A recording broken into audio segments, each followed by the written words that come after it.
Over the weekend या पिछले 3-4 दिनों में कई सारे मैक्रो ट्रिगर्स निकल कर आए। जीडीपी का डेटा जो काफ़ी कमज़ोर था, जीएसटी के आंकड़े निकल कर आए। आज सुबह जीएसटी को लेकर भी एक बड़ी खबर आई है, कई प्रोडक्ट्स पर जीएसटी रेट बढ़ाई जा सकती है। अब मार्केट पर आपका क्या व्यू बनेगा, मैक्रो सेटअप कैसा है और उसके चलते मार्केट पर आपका क्या नज़रिया बनेगा अगले 6 से 8 महीने के लिए? देखिए, 6 से 8 महीने में तो काफी चीजें उलट पुलट होने वाली है। तो पहले तो आप सबको गुड मॉर्निंग। मुझे लगता है कि एक बार ट्रम्प साहब ऑफिस असीम कर लेते हैं, फिर उनकी जो रियल पॉलिसीज है वो क्या होगी वो जानने को मिलेगी। अभी तो क्या है कि खाली स्टेटमेंट्स आ रहे हैं। अब डॉलर इनफैक्ट स्ट्रेंथन हो गया, क्योंकि उनने कहा कि ब्रिक्स कंट्रीज को डॉलर पे फोकस करना होगा। तो ऐसे ऐसी चीजें नई नई काफी आती रहेगी, लेकिन ओवरऑल मुझे जो बाजार का सेटअप आज लग रहा है। हाँ, पहले तो आप जीएसटी की जो बात कर रहे थे, वो टोबैको पे करीबन 35% कर दिया गया है। और ये तो टोबैको तो एक क्या है कि हमेशा का विक्टिम रहता है कोई भी टैक्सेशन का। तो मुझे लगता है कि ओवरऑल मैक्रो सेटअप आज के दिन वैल्यूएशन वाइज काफी कंफर्टिंग लेवल पे है।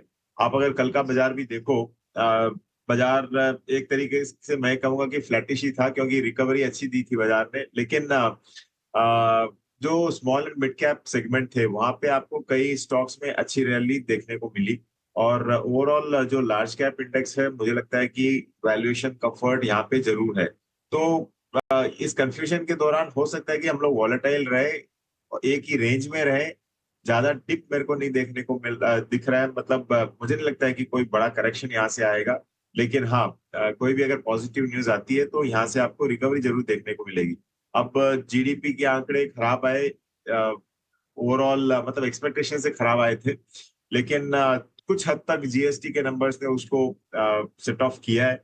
और मुझे लगता है कि ये सारा का सारा चीजें अब मार्केट में फैक्टर्ड इन है। अब इन चीजों को देख के कोई मतलब नहीं है। अब नेक्स्ट आरबीआई की जो पॉलिसी डिसीजन आएगा, वहां पे हमको फोकस रखना होगा, क्योंकि जीडीपी के नंबर्स थोड़े से खराब आए। इसके लिए अब आरबीआई रेट कट करे नहीं करे, यहाँ पे अब बाजार का फोकस काफी स्ट्रांगली रहने वाला है। बताइए, ये जो अभी मैं क्वेश्चन आपके सामने रख रहा था कि मान लो आरबीआई का गवर्नर या आरबीआई ऐसा सोचे, ऐसा बोले, ऐसा कह भी दे, जिसकी प्रोबेबिलिटी 10% भी नहीं है, हाँ, कि मैं आधे परसेंट की या 1/4% की ब्याज दरें घटा रहे हैं और इमीडिएट इफेक्ट से घटा रहे हैं, जिसकी प्रोबेबिलिटी आपको एक तो कितनी लगती है आपके हिसाब से? 6 तारीख की बैठक है। दूसरा, अगर घट भी गया मान लो, तो इमीडिएट इम्पैक्ट किस पे आएगा? इमीडिएट इम्पैक्ट किस पे आएगा? तो पहले तो डिम्पी जी, मुझे नहीं लगता है कि रेट कट होगा। इसके एक दो कारण बताता हूँ। देखिए, रेट कट, आरबीआई के पास क्या हथियार है जो ब्रह्मास्त्र बोलते हैं ना। अगर इकोनॉमी में कोई भी ट्रबल हो या फिर इकोनॉमी स्लोडाउन में हो, तो आरबीआई के पास एक ही ब्रह्मास्त्र होता है, वो है रेट कट। और मुझे नहीं लगता है कि आरबीआई इतना इजीली इस ब्रह्मास्त्र को चलाने वाला है। इसके एक दो कारण है। मेनली देखिए, यूएस इकोनॉमी और यूएस में क्या हो रहा है। अभी आज के दिन जो आप इंटरेस्ट रेट डिफरेंशियल देखते हो, यूएस और इंडिया में काफी बड़ा है अभी भी। तो इसके लिए मतलब काफी छोटा है इनफैक्ट। तो इसके लिए आरबीआई वेट करेगा कि यूएस फेड और रेट कट करे, ताकि वो डिफरेंस बड़ा हो और उसके बाद हम लोग नेक्स्ट स्टेप ले। पहली चीज।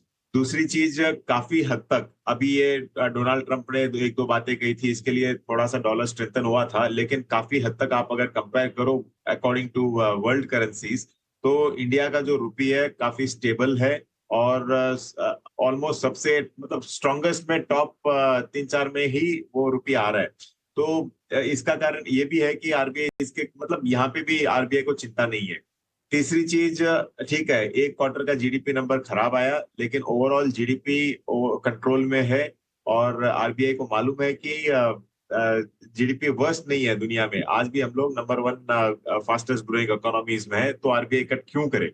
और चौथी चीज ये है कि जो इन्फ्लेशन होता है, आरबीआई को दिखे कि इन्फ्लेशन काफी आउट ऑफ हैंड्स जा रहा है, तो आरबीआई इंटरेस्ट रेट बढ़ाता है या घटाता है, वो भी कंट्रोल में है। तो जब सारी चीजें कंट्रोल में हो, तो आरबीआई अपना ब्रह्मास्त्र क्यों चलाए। ये मेरा मानना है। तो इसके लिए मुझे लगता है कि आरबीआई रेट कट नहीं करेगा। और बाकी ऑफ कोर्स मेरे पास जितना डेटा है उससे ज्यादा आरबीआई के पास रहेगा, तो वो लोग अगर सोचते हैं कि कट करना है तो और कोई कारण होगा। लेकिन ये जो कारण मैंने बोला है, उन कारण को देख के मुझे नहीं लगता है कि रेट कट होगा।